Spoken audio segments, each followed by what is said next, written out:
Bienvenidos al tema Finalidades didácticas, la asignatura es Fundamentos de la Didáctica. Mi nombre es Eduardo Chávez. Bienvenidos. Para iniciar, ¿qué vamos a aprender? Mi intención es que tú, al concluir esta presentación, identifiques las finalidades didácticas que concurren en la docencia universitaria. Asimismo, ubiques los elementos más importantes en el proceso de aprender y de enseñar. Los contenidos que vamos a revisar son 4. El primero es ¿qué debe aprenderse? Las finalidades de la formación universitaria. El segundo es ¿cómo se aprende? El diálogo es la clave. Después, aprendices autónomos. Y por último, ¿cómo es preferible enseñar? Bien, vamos al tema. En los estudios universitarios existen al menos 2 etapas bien diferenciadas. Una enseñanza especializada y orientada a la profesión le hace los estudios de grado, es decir, las licenciaturas, y una enseñanza enfocada hacia la investigación. Básicamente aquí encontramos los estudios de posgrado, maestría y doctorado.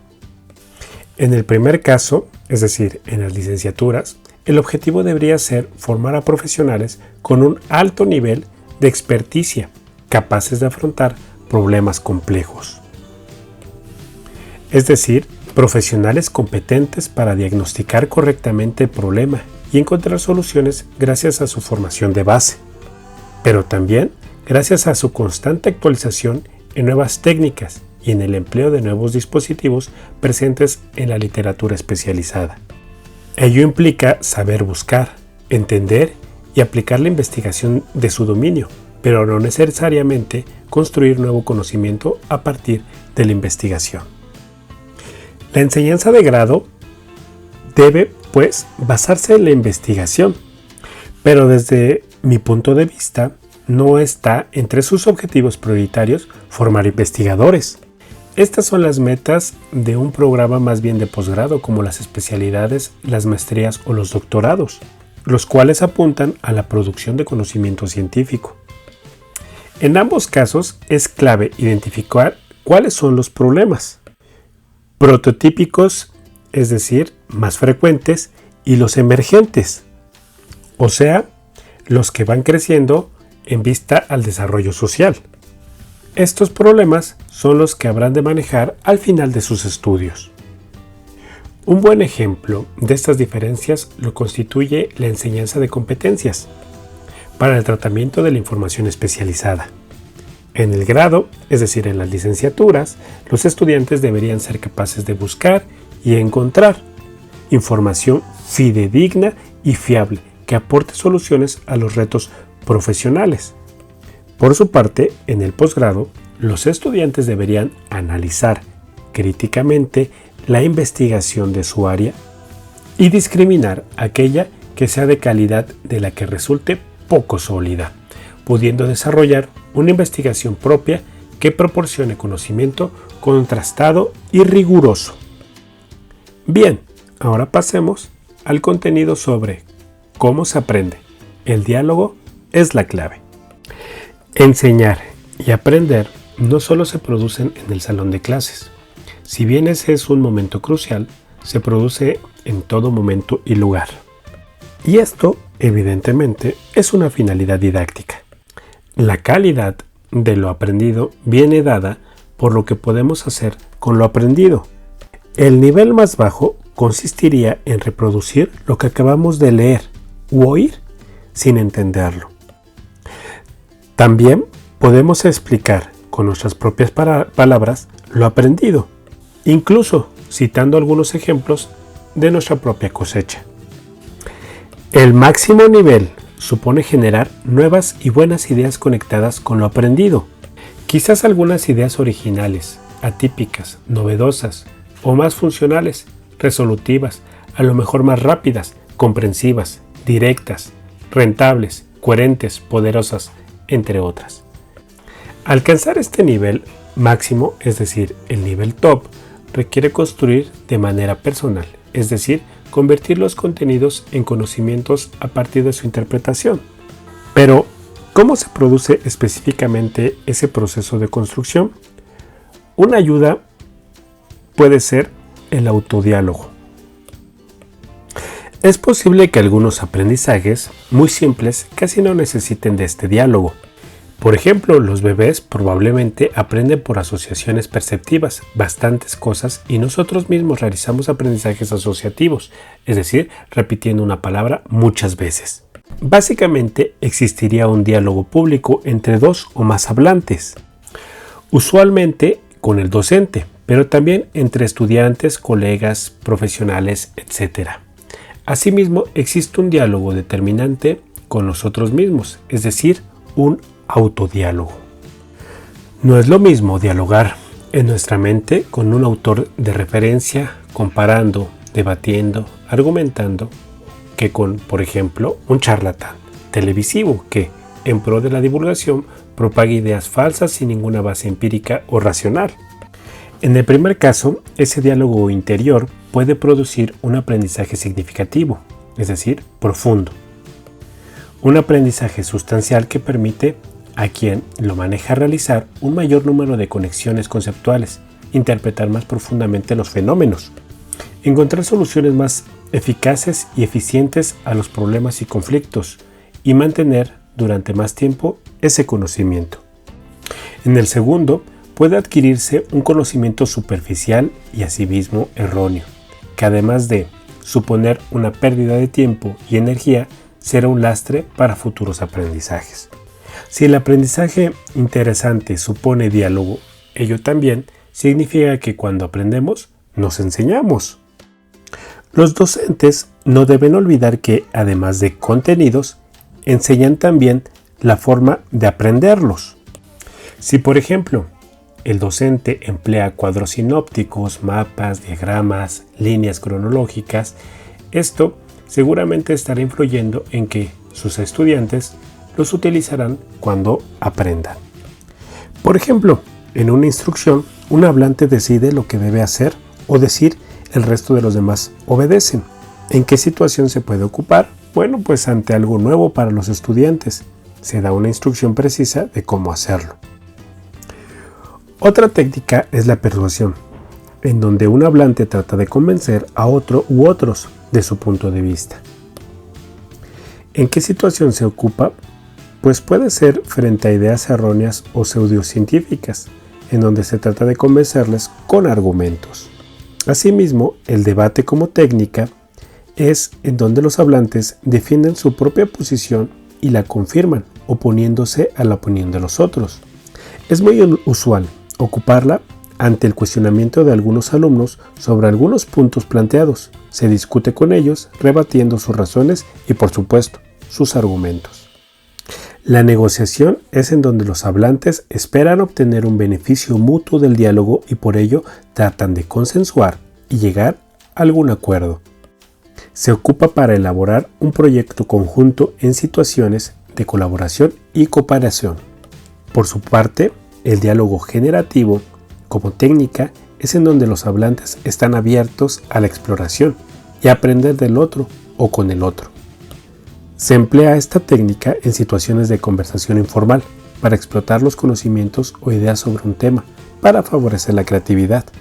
En todas las técnicas que te acabo de comentar, por supuesto, que el diálogo es la clave. En tanto a los aprendices autónomos, esa quizá es la finalidad última de la enseñanza, que los estudiantes sean capaces de seguir aprendiendo durante toda su vida, tanto en la esfera profesional como en la personal. Un error típico es considerar que los estudiantes, porque saben leer y escribir, ya pueden enfrentarse solos a la comprensión y producción de informes técnicos o artículos de investigación. Cuando nos referimos a un aprendiz autónomo, no hablamos, pues, de un autodidacta, no. Alguien que ha aprendido unas destrezas de manera idiosincrásica, en solitario, generalmente a través de la repetición y en relación con un ejercicio vacuo, o a menudo estéril y descontextualizado. Autónomo significa para nosotros un aprendiz independiente que toma decisiones razonadas y razonables. Un aprendiz estratégico que decide en cada momento cómo aprender mejor en función del contenido a aprender y de los objetivos de ese aprendizaje. Lograr esa autonomía no es una habilidad que pueda adquirirse de la noche a la mañana, sino que requiere un proceso en el que gradualmente el docente cede o transfiere sus decisiones y técnicas de aprendizaje a los estudiantes. Entonces, esto supone ir de un trabajo dirigido a un trabajo autodirigido a través del acompañamiento del docente. ¿Y cómo es preferible enseñar? Apegándonos un poco al pensamiento de Freinet, podríamos decir que no existe un mejor método, siempre considerando solo aquellos métodos que se interesan en el alumno, en los estudiantes, que ellos construyan un conocimiento, y no simplemente en que se copien, asocien, imiten o reproduzcan. Recuerda que el método deductivo de una ley general o de una premisa se infiere un resultado o una conclusión, o lo que es lo mismo, se desciende de lo general a lo particular, mientras que el método inductivo se llega a la conclusión a partir de la generalización de un resultado concreto. Y aquí la dirección es de lo particular a lo general. En términos generales, el primer cuadrante se caracteriza por incluir métodos en los que existen previamente una información inicial. Se trata de un video revisado en casa o de un experto o un estudiante que presenta una propuesta o un modelo de resolución, del que se deducen ideas, ejemplos y aplicaciones a través de preguntas dirigidas sobre todo por el docente. En el segundo cuadrante, continúa existiendo un contenido base inicial, pero inmediatamente se enfrenta a los estudiantes a analizar algunos casos en los que existe una respuesta correcta y reconocida de manera menos controlada. En el tercer cuadrante se representan los métodos que, si bien son en gran medida dirigidos por el docente, quien conforma los materiales que utiliza, los roles que ejecutan o los problemas que abordan, parten de una situación inicial conflictiva o problemática que conserva cierto nivel de incertidumbre. En los problemas puede existir más de una solución válida y permite una mayor iniciativa de los estudiantes.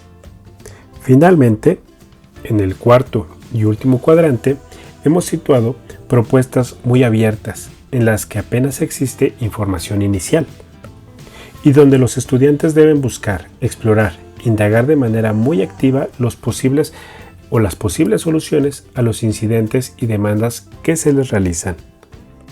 Existirán algunos métodos mixtos en los que el proceso de inducción y deducción es continuo y dinámico, de manera que se distribuye el protagonismo del docente y del estudiante permanentemente gracias a un diálogo casi ininterrumpido. Te dejo aquí al menos 3 sugerencias de métodos mixtos, con sus respectivas condición, método sugerido y los ejemplos. Te sugiero que si quieres revisar poco a poco esta diapositiva, pauses el video en este momento. ¿Ya le quitaste la pausa? Continuamos. Para cerrar, sobre qué debe aprenderse, las finalidades de la formación universitaria, podremos dar al menos 3 ideas generales que pueden sintetizar este tema. La primera, y que corresponde al docente, es que debe decidir qué problemas relacionados con su futura práctica profesional deberán saber resolver los estudiantes cuando finalicen su asignatura. El docente debe analizar qué conocimientos, competencias, aptitudes y actitudes son imprescindibles para resolver esos problemas que se han identificado. Y se debe tratar de establecer algún nivel de coordinación con el fin de promover cierta interdisciplinariedad. ¿Cómo se aprende? El diálogo es la clave. Podemos encontrar 2 ideas que trascienden este tema. La primera es que la conclusión parece diáfana si se desea que el aprendizaje de los estudiantes sea profundo y duradero. Se debe promover sobre todo el debate, la negociación y un diálogo capaz de generar nuevas ideas. En tanto a los aprendices autónomos, volviendo a la idea de pensar como dialogar, pensar autónomamente significa que la voz de nuestros mejores profesores nos acompaña y que a través de ese diálogo mental decidimos qué hacer para aprender mejor. Por ejemplo, la profesora de Historia del Arte siempre nos decía que para comprender en profundidad la obra de algún autor, lo situáramos en un diagrama cronológico que representase claramente los eventos culturales, políticos, económicos, etc., que lo rodeaban e influían. Sobre cómo es preferible enseñar, la lectura de revistas especializadas sobre la enseñanza de las ciencias, las matemáticas, la historia, entre otras, en las que se muestran y demuestran las bondades de determinados enfoques didácticos, deberían ser obligatorias para todo docente, de manera que pueda justificar con evidencia empírica los métodos que utiliza en sus clases. Si quieres saber un poco más del tema, te invito a que revises este texto, que es de donde se obtuvo esta información.